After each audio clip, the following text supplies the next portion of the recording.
কদরের রাত, ওই এক রাত যদি কোনো যুবক দাঁড়িয়ে দাঁড়িয়ে আল্লাহর কাছে চোখের পানি ছেড়ে দিয়ে নামাজের মধ্যে কাটায়, কোরআন তিলাওয়াতের মধ্যে কাটায়, ইবাদতের মধ্যে কাটায়, ওই যুবক তারা মোল্লামাতে হাজার মাসের ইবাদতের নেকি লিখে দেয়।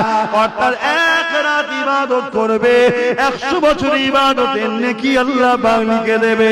এ যুবকেরা, কেন লাইলাতুল কদরের এত গুরুত্ব, কেন লাইলাতুল কদরে এত ফজিলাত? এই জন্য ফজিলাত, ওই রাত্রিতে কোরআন নাজিল হয়েছে, কোরআন নাজিল হয়েছে, কোরআন নাজিল হওয়ার জন্য ওই রাত্রির মাকাম এত হয়েছে। কদরের রাত, ওই এক রাত যদি কোনো যুবক দাঁড়িয়ে দাঁড়িয়ে আল্লাহর কাছে চোখের পানি ছেড়ে দিয়ে নামাজের মধ্যে কাটায়, কোরআন তিলাওয়াতের মধ্যে কাটায়, ইবাদতের মধ্যে কাটায়, ওই যুবক তারা মোল্লামাতে হাজার মাসের ইবাদতের নেকি লিখে দেয়। অর্থাৎ এক রাত ইবাদত করবে, 100 বছর ইবাদতের নেকি আল্লাহ পাক লিখে দেবে। এ যুবকেরা, কেন লাইলাতুল কদরের এত গুরুত্ব, কেন লাইলাতুল কদরে এত ফজিলাত?